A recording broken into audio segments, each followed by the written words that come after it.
Good morning all student. कल अपना second chapter था वो आपका चला था रासायनिक अभिक्रियाएं और रासायनिक समीकरण है। इसके अंदर अपना रासायनिक समीकरण और रासायनिक अभिक्रिया वाले चैप्टर के अंदर पदार्थ के अंदर जो पदार्थों में परिवर्तन जो होता है वो परिवर्तन दो प्रकार का होता है। ये अपना चला था, पहला आपका भौतिक परिवर्तन और दूसरा रासायनिक परिवर्तन। भौतिक परिवर्तन के बारे में अपने पढ़ लिया था। भौतिक परिवर्तन किसे कहते हैं? ऐसा परिवर्तन जिसमें पदार्थ की अवस्था में तो परिवर्तन होता है लेकिन इसके रासायनिक संगठन और गुणों में कोई परिवर्तन नहीं होता है, तो ऐसा परिवर्तन आपका भौतिक परिवर्तन कहलाता है। भौतिक परिवर्तन होते हैं वो भौतिक परिवर्तन आपके स्थायी होते हैं, अस्थायी होते हैं। भौतिक परिवर्तन अस्थायी होते हैं। इसमें परिवर्तन का कारण हटाने पर पदार्थ अपनी पूर्व अवस्था धारण कर लेता है, जबकि जो रासायनिक परिवर्तन होते हैं वह आपके स्थायी होते हैं। भौतिक परिवर्तन है जैसे आपका बर्फ का है पिघलना, भौतिक परिवर्तन का उदाहरण है।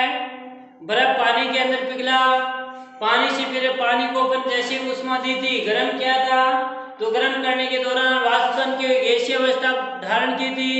गैसीय अवस्था को पुनः संघनन की क्रिया के द्वारा द्रव अवस्था के अंदर परिवर्तित किया जा सकता है और द्रव अवस्था को पुनः यदि अपने फ्रीज के अंदर रखेंगे तो पुनः आपका ठोस रूप धारण कर लेती है। यानी इसी के अंदर भौतिक परिवर्तन में परिवर्तन का कारण हटाने पर पदार्थ अपनी पूर्व अवस्था धारण कर लेता है, जबकि रासायनिक परिवर्तन में परिवर्तन का कारण हटाने पर पदार्थ अपनी पूर्व अवस्था धारण नहीं करता है।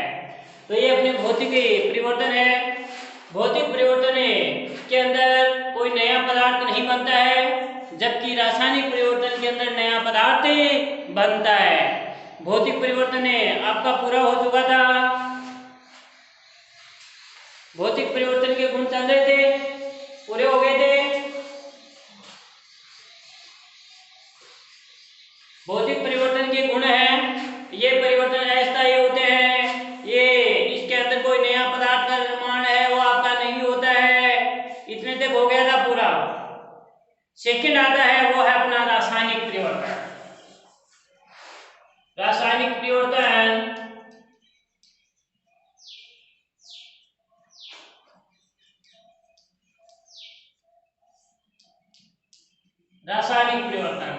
रासायनिक परिवर्तन किसे कहते हैं? ऐसा परिवर्तन जिसमें पदार्थ की अवस्था के साथ साथ इसके रासायनिक संगठन और गुणों में भी यदि परिवर्तन होता है तो ऐसा परिवर्तन आपका रासायनिक परिवर्तन कहलाता है। पदार्थ की जैसे आपकी कोक का जलना, लकड़ी अपनी जलती है, कार्बन है, ऑक्सीजन की उपस्थिति में जलती है। ऑक्सीजन की उपस्थिति में ये कार्बन है, ये ठोस अवस्था के अंदर है, लकड़ी ठोस अवस्था में है। जैसे ऑक्सीजन की उपस्थिति के अंदर जल करके ये पदार्थ CO2 कार्बन डाइऑक्साइड गैस बनती है, ये गैसीय अवस्था में है परिवर्तित हो जाती है। तो देखो अवस्था के साथ साथ इनके रासायनिक संगठन और गुणों में भी परिवर्तन होता है। तो इसमें रासायनिक परिवर्तन के दौरान कोई नया पदार्थ नहीं बनता है, नया पदार्थ बनता है। और रासायनिक परिवर्तन में परिवर्तन का कारण हटाने पर पदार्थ अपनी पूर्व अवस्था धारण नहीं करता है, जबकि भौतिक परिवर्तन में परिवर्तन का कारण हटाने पर पदार्थ अपनी पूर्व अवस्था है वो धारण करता है, पहले वाली अवस्था है। रासायनिक परिवर्तन है, अब देखिए कार्बन डाइऑक्साइड गैस बन गई आपकी। इस कार्बन डाइऑक्साइड गैस को पुनः अपने कार्बन और CO2 तो नहीं बन सकती ना, तो यानी पुनः जो नया पदार्थ बन गया ना, इस नए पदार्थ से पुनः है आपका पहले वाला पदार्थ है नहीं बनता है। तो ये जो रासायनिक परिवर्तन होते हैं वो अनुत्क्रमणीय होते हैं, जबकि भौतिक परिवर्तन क्या थे? उत्क्रमणीय होते हैं। यानी परिवर्तन का कारण हटाने पर पदार्थ अपनी पूर्व अवस्था धारण कर लेता है तो उत्क्रमणीय, और परिवर्तन का कारण हटाने पर पदार्थ अपनी पूर्व अवस्था धारण नहीं करता है तो वह अनुत्क्रमणीय है। तो परिवर्तन का कारण हटाने पर रासायनिक परिवर्तन में पदार्थ अपनी पूर्व अवस्था धारण नहीं करता है। तो यही है अपना रासायनिक परिवर्तन। ऐसा परिवर्तन जिसमें यानी अवस्था में तो परिवर्तन होता ही है। अवस्था कौन सी? जैसे ठोस, द्रव्य और गैस, इनके अंदर अवस्था में परिवर्तन के साथ साथ इनके रासायनिक संगठन और गुणों में भी परिवर्तन होता है, तो ऐसा परिवर्तन आपका रासायनिक परिवर्तन कहलाता है। ऐसा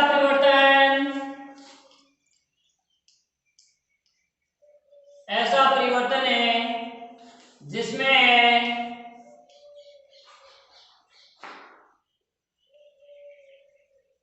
पदार्थ की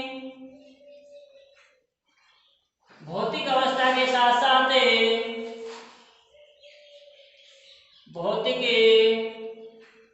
अवस्था के साथ साथ इसके रासायनिक संगठन और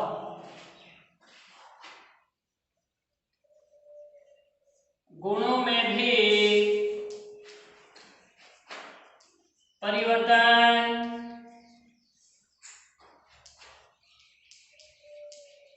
परिवर्तन होता है, तो इसे रासायनिक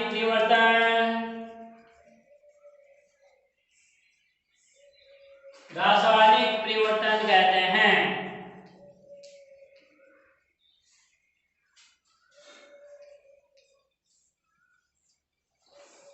ऐसा परिवर्तन जिसमें पदार्थ की भौतिक अवस्था के साथ साथ इसके रासायनिक संगठन और गुणों में भी परिवर्तन होता है, तो इसे अपन कौन सा परिवर्तन कहते हैं? रासायनिक परिवर्तन कहते हैं। एग्जाम्पल जैसे आपका कार्बन का दहन कौन सा परिवर्तन है? कौन सा है? रासायनिक परिवर्तन है। उदाहरण कोक का दहन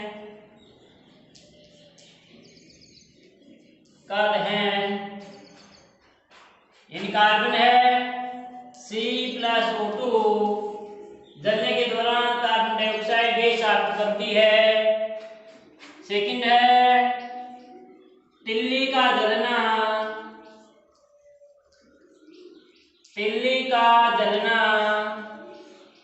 कौन सा परिवर्तन है? रासायनिक परिवर्तन है। आदमी का मरना कौन सा परिवर्तन है? आदमी मर जाता है उसके बाद में थोड़ा ही, तो ये भी कौन सा परिवर्तन है? रासायनिक परिवर्तन है। दूध का दही में बदलना कौन सा परिवर्तन है? रासायनिक परिवर्तन है। दूध से दही बन गया तो दही से क्या पुनः दूध बन जाएगा? नहीं बनेगा, तो ये भी आपका कौन सा परिवर्तन है? रासायनिक परिवर्तन है। दूध का दही में बदलना आदि।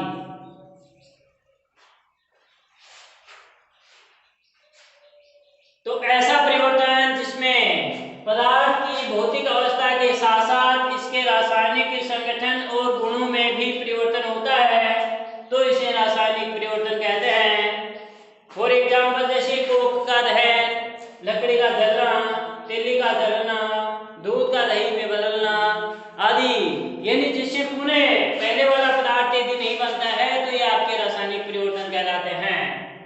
रासायनिक परिवर्तन है, ये परिवर्तन आपके स्थायी होते हैं, इसके गुणधर्म हैं।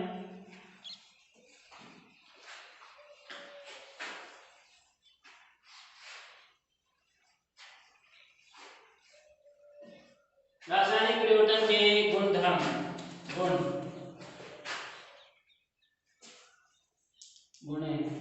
पहला है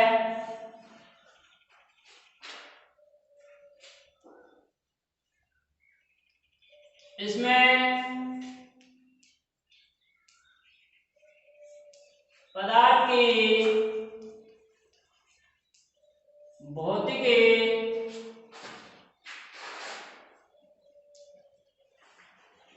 अवस्था के साथ साथ रासायनिक संगठन और गुणों में भी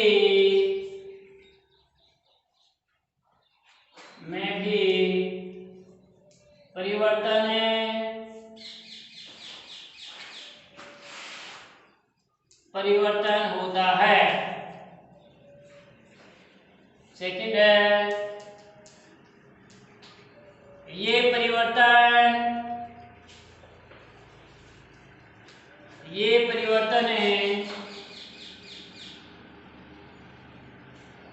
स्थायी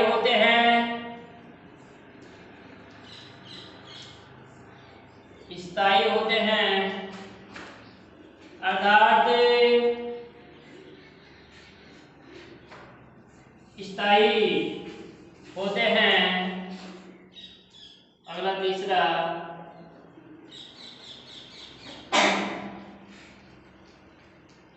इसमें नए पदार्थ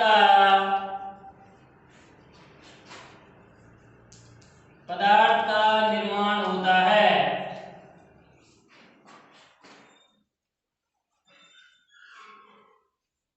नया पदार्थ है वो आपका बनता है, जैसे अपने एग्जाम्पल दिया था CO2 आपके बने थे, कार्बन के दहन से CO2 बने तो नया पदार्थ बना था। चौथा है,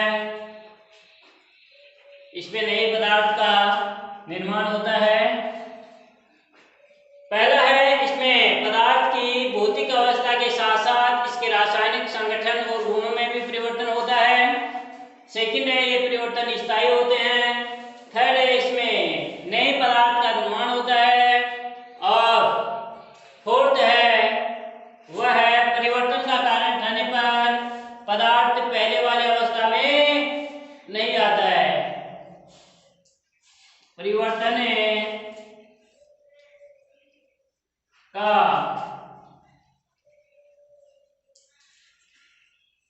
कारण ठहरने पर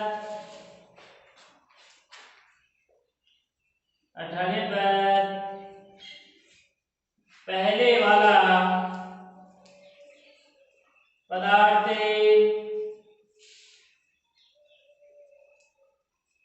नहीं बनता है। परिवर्तन का कारण ठहरने पर पदार्थ पहले वाला पदार्थ है वो आपका नहीं बनता है। तो पहला तो है, इसमें पदार्थ की भौतिक अवस्था के साथ साथ रासायनिक संगठन और गुणों में भी परिवर्तन होता है। सेकंड है, ये परिवर्तन आपके स्थायी होते हैं। थर्ड है, इसमें कोई नया पदार्थ नए पदार्थ का निर्माण होता है और परिवर्तन का कारण ठहरने पर पदार्थ अपनी पूर्व अवस्था धारण नहीं करता है। फिफ्थ है, ये परिवर्तन अनुत्कर्णीय होते हैं, उत्कर्णीय नहीं होते हैं। ये परिवर्तन अनुत्कर्णीय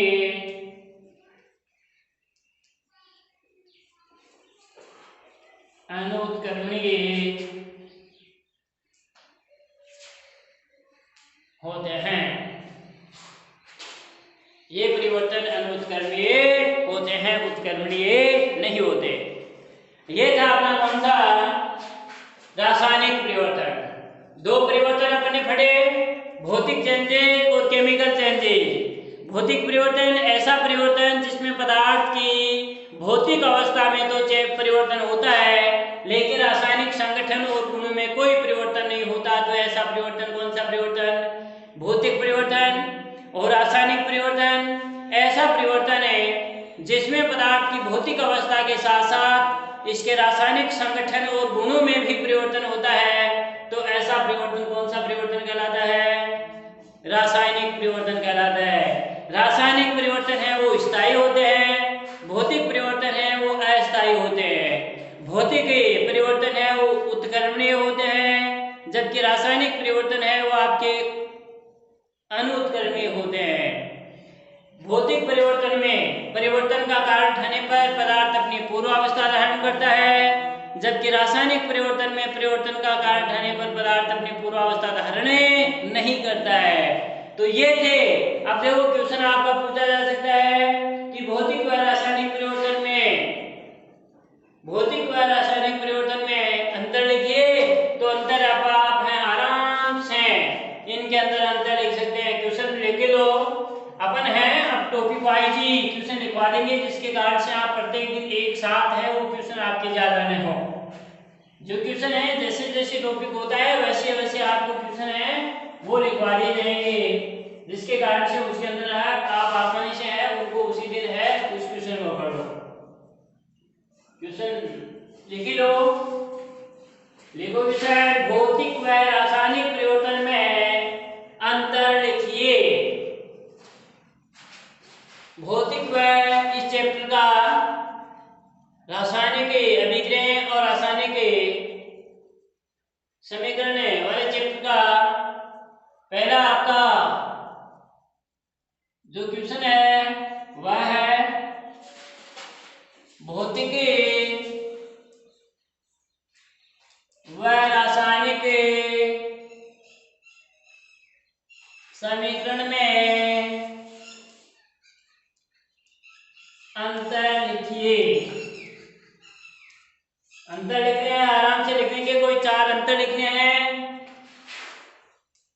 4 अंतर लिखेंगे ना। पहला अंतर ये लिखेंगे कि भौतिक परिवर्तन में केवल पदार्थ की भौतिक अवस्था में परिवर्तन होता है, इसके रासायनिक संगठन और गुणों में कोई परिवर्तन नहीं होता। दूसरा अंतर आप लिखेंगे, ये भौतिक परिवर्तन अस्थायी होते हैं और रासायनिक परिवर्तन स्थायी होते हैं। भौतिक परिवर्तन इसमें परिवर्तन का कारण हटाने पर पदार्थ अपनी पूर्व अवस्था में आ जाता है, जबकि इसमें पदार्थ अपनी पूर्व अवस्था में नहीं आता है। अगला अंतर लिखेंगे, भौतिक परिवर्तन उत्क्रमणीय होते हैं, जबकि ये रासायनिक परिवर्तन अनुत्क्रमणीय होते हैं। ये 4 अंतर हैं वो आपको लिखने हैं। अब आता है अपना रासायनिक समीकरण। रासायनिक समीकरण, रासायनिक समीकरण किसे कहते हैं? रासायनिक समीकरण है क्या?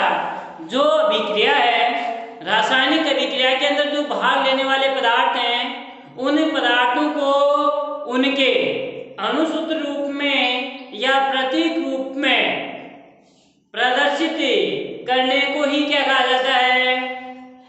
रासायनिक समीकरण कहा जाता है। जैसे फॉर एग्जाम्पल अपन दें, मैं इसको ऐसे लिखूं कि ये कार्बन है, कार्बन प्लस ऑक्सीजन है,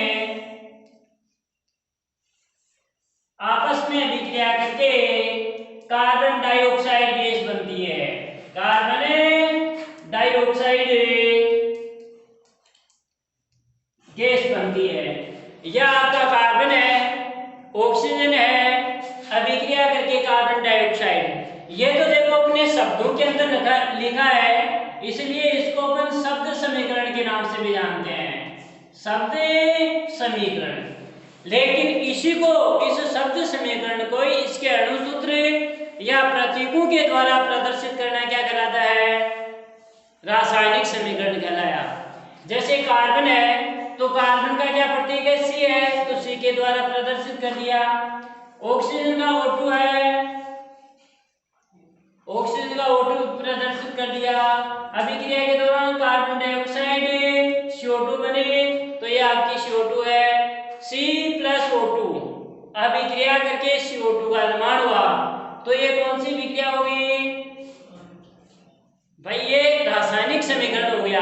अभिक्रिया तो ये भी अभिक्रिया है कि कार्बन ऑक्सीजन के साथ अभिक्रिया करके कार्बन डाइऑक्साइड गैस बनाते हैं, लेकिन ये रासायनिक समीकरण हो गया क्योंकि इसके नाम को, ये तो नाम लिखे हुए हैं, इनको अपन संकेत रूप में या प्रतीक रूप में लिखा हुआ है। तो संकेत या प्रतीक रूप में लिखना क्या कहलाता है? रासायनिक समीकरण कहलाता है। अब देखो, जो रासायनिक समीकरण होता है, इस रासायनिक समीकरण के अंदर 2 भाग होते हैं, एक बायां भाग होता है और एक आपका दाहिना भाग होता है। भाई एक तो इसके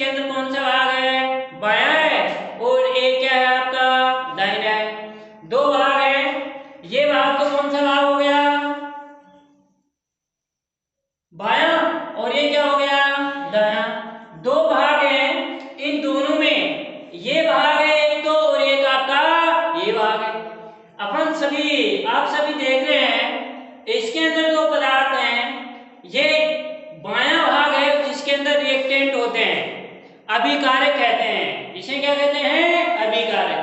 अभिकारक किसे कहते हैं? वे पदार्थ जो अभिक्रिया में भाग लेते हैं अभिकारक कहलाते हैं।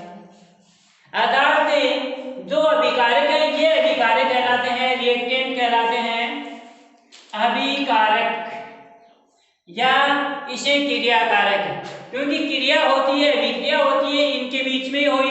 इनके बीच में अभिक्रिया के दौरान जो पदार्थ बनते हैं उनको अपन उत्पाद कहते हैं, प्रोडक्ट कहते हैं। अभिक्रिया के दौरान जो नए पदार्थ बनते हैं ना, उन पदार्थों को अपन उत्पाद कहते हैं, प्रोडक्ट कहते हैं। उत्पादों को, ये एरो का चिन्ह है, तीर के चिन्ह के उत्पादों को किधर लिखा जाता है? दाईं तरफ, और अभिकारकों को बाईं तरफ। यदि क्रियाकारकों या अभिकारकों की संख्या जब 2 या 2 से ज्यादा है तो उनके मध्य अपने प्लस का चिन्ह लगाते हैं। ये अपन पिछली क्लास के अंदर यानी 9th क्लास के अंदर भी आपने पढ़ लिया था कि जब अभिकारकों या उत्पादों की संख्या जब 2 या 2 से ज्यादा है तो उनके मध्य अपन किसका चिन्ह लगाते हैं? प्लस का चिन्ह लगाते हैं। यहाँ पर देखो रिएक्टेंट 2 हैं, अपने अभिकारक 2 हैं, 2 अभिकारक हैं, इसलिए इसके मध्य अपने किसका चिन्ह लगा दिया? प्लस का चिन्ह लगा दिया। यहाँ पर उत्पाद है, उत्पाद है CO2 आपका एक ही बन रहा है। जब CO2 एक बन रहा है तो इनके बीच में क्या प्लस का चिन्ह है? नहीं है, प्लस का चिन्ह नहीं है। क्यों? क्योंकि यहाँ पर तो प्रोडक्ट अपना एक ही बन रहा है, 2 प्रोडक्ट आपके बन ही नहीं रहे, तो अपन प्लस का चिन्ह नहीं लगाएंगे। जब रिएक्टेंट है, ये रिएक्टेंट है, जब रिएक्टेंट अपना एक बन रहा है, एक है, जैसे फॉर एग्जांपल में यूं कि H+O4 है, HCl है, ये HCl है, हाइड्रोक्लोरिक अम्ल है, इससे आपका ये H धनायन प्लस ये Cl ऋणायन आयन, दो आयनों के अंदर ये विकसित हो गया, इसका टूट गया। ये कंडीशन अपन देख रहे हैं, आप देख रहे हैं यहाँ पर रिएक्टेंट एक है, अभिकारक क्रियाकारक एक है, और यहाँ पर प्रोडक्ट 2 बन रहे हैं, प्रोडक्ट 2 बन रहे हैं, इसलिए इसके बीच में अपन किसका चिन्ह लगाया है? प्लस का चिन्ह लगाया अपन ने। और यहाँ पर क्या है? यह आपका एक है, भाई रिएक्टेंट एक है, इसके यहाँ पर अपने प्लस का चिन्ह नहीं लगा, जबकि यहाँ पर प्रोडक्ट क्रियाकारक है वो आपके 2 हैं, 2 हैं, इसलिए इसके यहाँ पर अपने प्लस का चिन्ह लगाया। यहाँ पर प्रोडक्ट एक है, इसलिए प्लस का चिन्ह नहीं लगाया। यहाँ पर अपन देख रहे हैं 2 उत्पाद हैं, प्रोडक्ट 2 हैं, इसके कारण इसके बीच में प्लस का चिन्ह लगाया। बस ये इतना ही ध्यान रखना है। रासायनिक समीकरण लिखने का तरीका है वो बता दिया जाएगा। रासायनिक समीकरण किस प्रकार से लिखा जाता है, संतुलित रासायनिक समीकरण है वो कैसे किए जाते हैं, लेकिन रासायनिक समीकरण लिख रहे हैं अपन। रासायनिक समीकरण जो भी रासायनिक अभिक्रिया है, रासायनिक अभिक्रिया के अंदर भाग लेने वाले जो चाहे अभिकारक पदार्थ हो सकते हैं या अभिकारक हो सकते हैं, उत्पाद हो सकते हैं, उन सभी को उनके प्रतीक रूप में या संकेत रूप में लिखने को ही क्या कहा जाता है? रासायनिक समीकरण कहा जाता है। भाई उनको किस रूप में लिखने को? प्रतीक रूप में या संकेत रूप में लिखने को ही क्या कहा जाता है? रासायनिक समीकरण कहा। रासायनिक समीकरण के अंदर ये एरो का चिन्ह है, रिएक्टेंट और प्रोडक्ट के बीच के अंदर किसका चिन्ह आता है? एरो का चिन्ह। एरो के चिन्ह के बाईं तरफ क्या होते हैं? अभिकारक, और दाहिनी तरफ उत्पाद। ये रिएक्टेंट का ये है जो एरो का चिन्ह है, ये चिन्ह अभिक्रिया को प्रदर्शित करता है कि यह अभिक्रिया संपन्न हो रही है इधर। यदि एरो का चिन्ह ये कर देगा ना तो कि अभिक्रिया ये बन रही है। जब दोनों तरफ आपके एरो के चिन्ह होते हैं तो इसका मतलब है कि अभिक्रिया उत्क्रमणीय अभिक्रिया हो रही है। भाई क्रियाकारक अभिक्रिया करके उत्पाद बनाते तथा उन्हीं परिस्थितियों में जो उत्पाद है वो उत्पाद किनका निर्माण करते हैं बेटे? किनका निर्माण करते हैं? अभिकारकों का निर्माण करते हैं। तो उस समय अपन दोनों अग्र और प्रतीप अभिक्रिया दोनों का चिन्ह है वो अपन लगाएंगे। तो रासायनिक समीकरण ये पूछा भी जाता है संतुलित रासायनिक समीकरण है वो क्या है? तो संतुलित रासायनिक समीकरण क्या है? रासायनिक समीकरण क्या है, इसी के बारे में है अपन इसमें पढ़ेंगे। रासायनिक समीकरण है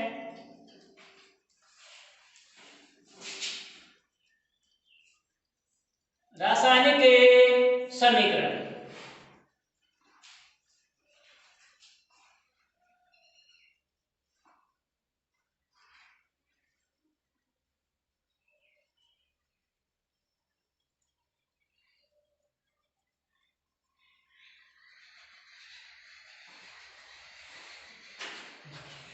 किसे कहते हैं? रासायनिक अभिक्रिया में भाग लेने वाले पदार्थों को उनके अणुसूत्रों या प्रतीकों के रूप में प्रदर्शित करना ही क्या कहलाता है? रासायनिक समीकरण कहलाता है। रासायनिक अभिक्रिया में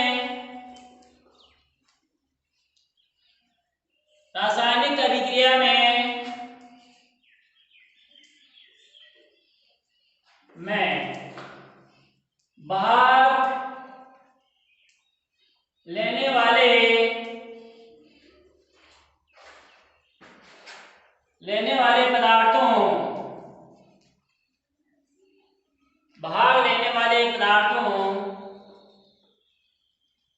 को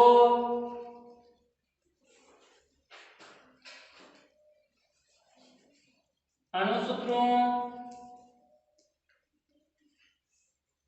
या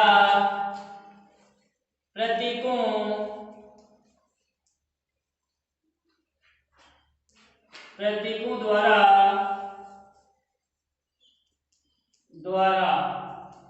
प्रदर्शित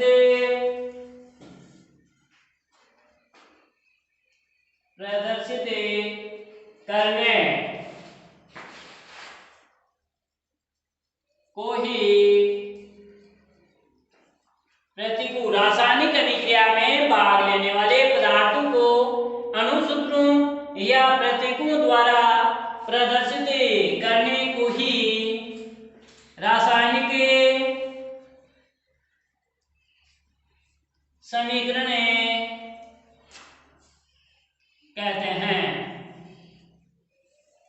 प्रतीकों के द्वारा प्रदर्शित करने को ही रासायनिक समीकरण कहते हैं।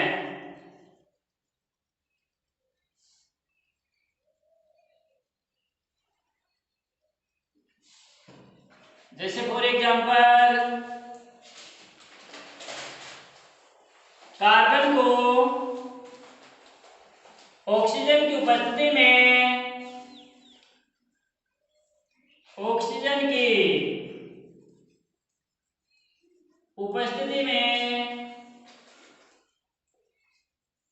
गर्म करने पर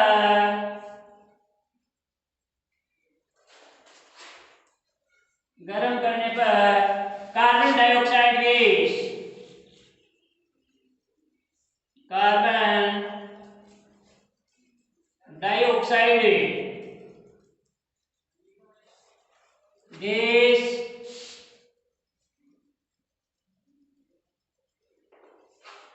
डाइऑक्साइड गैस बनती है। देखो, इसको अपन शब्द समीकरण के द्वारा भी प्रदर्शित कर सकते हैं बेटे, और इसको अपन किसके द्वारा? रासायनिक शब्द समीकरण है। तो इसका शब्द समीकरण तो देखो ये होगा आपका शब्द समीकरण है ये कार्बन है, कार्बन प्लस ऑक्सीजन की उपस्थिति के अंदर इसको गर्म करेंगे। ऑक्सीजन की उपस्थिति में जैसे इसको गर्म करेंगे तो आपकी अभिक्रिया हुई, अभिक्रिया के दौरान कार्बन डाइऑक्साइड गैस बनती है।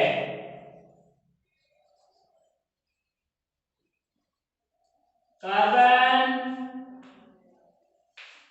डाइऑक्साइड, ये देखो इसका शब्द समीकरण हो गया। शब्दों के अंदर लिख दिया आपने कार्बन ऑक्सीजन, अभिक्रिया के दौरान कार्बन डाइऑक्साइड।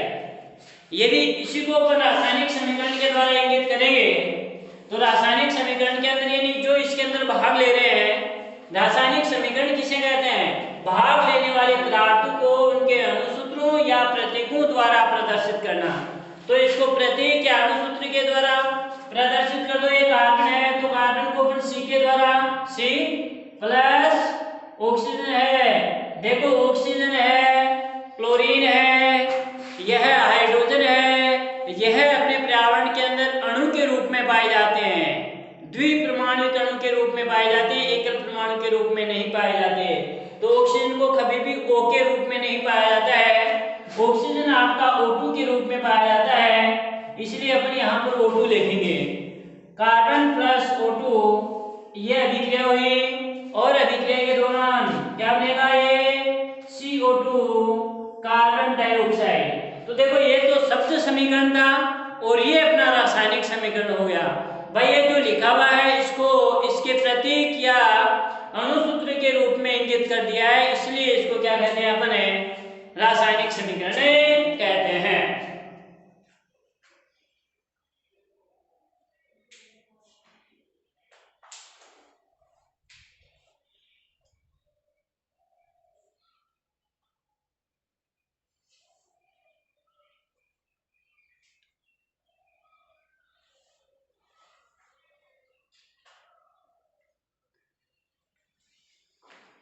अब इसके अंदर ये रासायनिक अभिक्रिया के अंदर देखो भाग लेने वाले पदार्थ हैं, तो इनको तो क्या कहा जाता है, क्रियाकारक या अभिकारक। तो ये तो आपका क्या है, क्रियाकारक या अभिकारक रिएक्टेंट। और इसके दौरान जो पदार्थ बनते हैं, बने पदार्थ क्या कहलाते हैं, प्रोडक्ट कहलाते हैं, आपके उत्पाद कहलाते हैं, ये आपके उत्पाद। देखो इनकी संख्या, उत्पादों की संख्या जब आपकी या क्रियाकारकों की संख्या जब 2 या 2 से अधिक है तो उनके मध्य अपन प्लस का चिन्ह लगाते हैं, और यदि 1 है तो उनके मध्य अपन प्लस का चिन्ह नहीं लगाते हैं। ये तो क्या है, क्रियाकारक, और ये क्या है, उत्पाद। तो उत्पाद किसे कहते हैं, ये रासायनिक समीकरण है। इस रासायनिक समीकरण में तीर का चिन्ह है, तीर के चिन्ह की बाईं तरफ जो पदार्थ लिखे जाते हैं उनको तो अपन क्रियाकारक, और जो दाहिनी तरफ होते हैं उनको क्या कहते हैं, उत्पाद। यदि इनकी संख्या जब 2 या 2 से ज्यादा है तो उनके मध्य अपन क्या लगाते हैं, प्लस का चिन्ह। अर्थात जो तीर का चिन्ह है, तीर के चिन्ह के बाईं तरफ जो क्या लिखे जाते हैं, क्रियाकारक, और दाहिनी तरफ क्या लिखे जाते हैं, उत्पाद लिखे जाते हैं।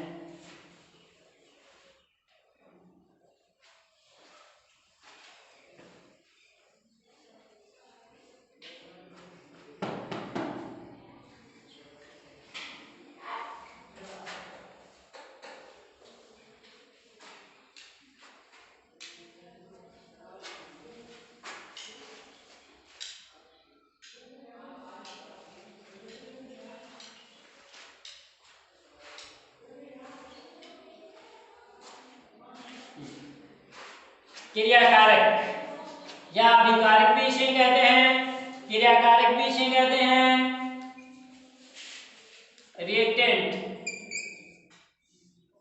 अभिकारक,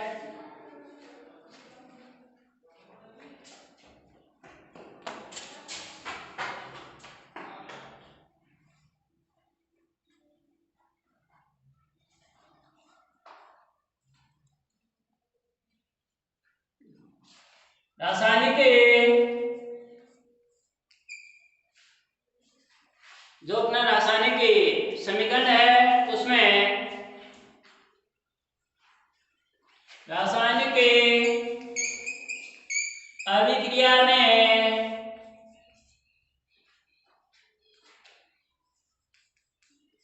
भाग लेने वाले पदार्थों को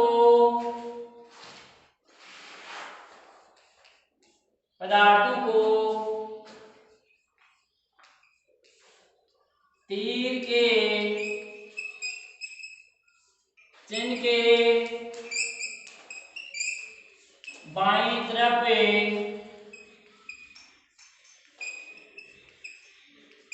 लिखते हैं। तीर के चिन्ह के बाईं तरफ लिखते हैं इसे ही या इन्हें ही अभिकारक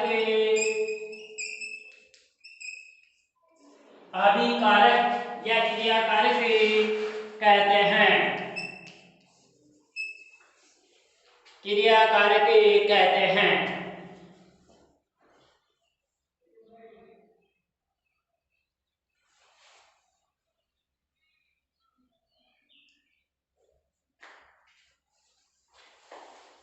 यानी बाईं तरफ लिखा जाता है तो इनको क्या कहा जाता है?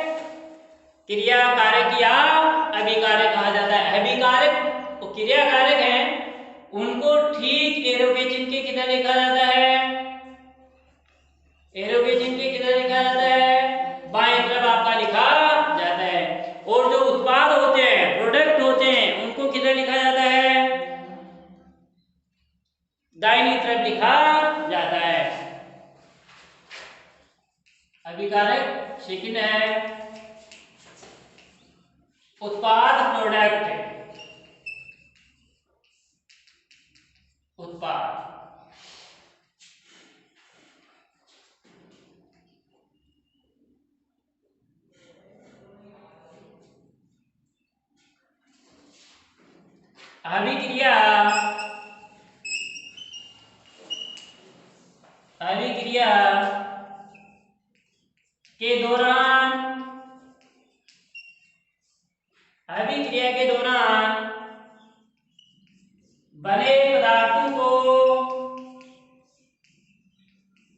अभिक्रिया के दौरान बने पदार्थों को उत्पाद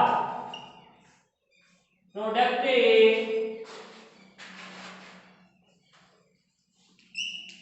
कहते हैं। इन्हें तीर के चिन्ह के दाईं और लिखते हैं। तीर के चिन्ह के किधर लिखते हैं? दाईं ओर लिखते हैं। किसको? प्रोडक्ट, उत्पाद को।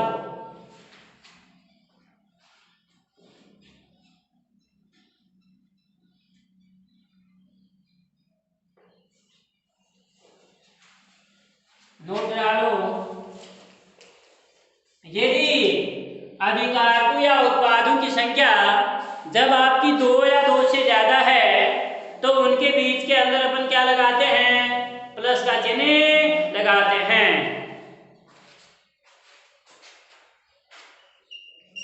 यदि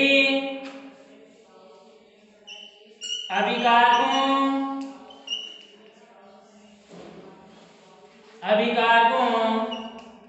या उत्पादों की संख्या 2 या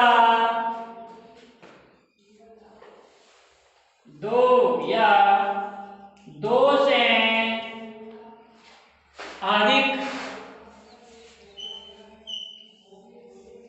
अधिक हो तो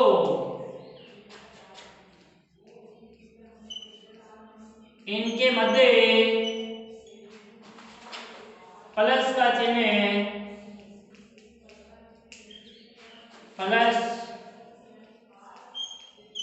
चिन्ह लगाते हैं।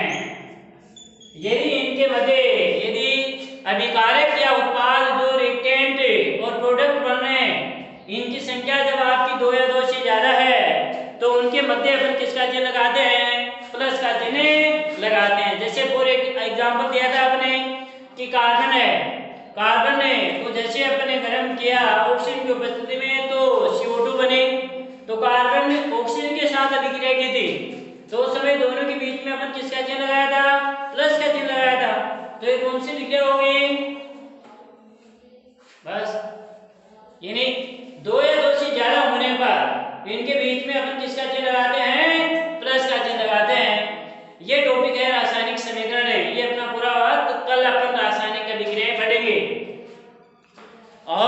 जितना ये हो गया उतना आपको याद भी तुरंत करते जाना है, और जिन विद्यार्थियों को अभी तक मालूम नहीं है उसको आपको उनको मैसेज पहुंचाना है, सभी को सूचित करना है कि क्लासें हैं आपकी हो रही हैं।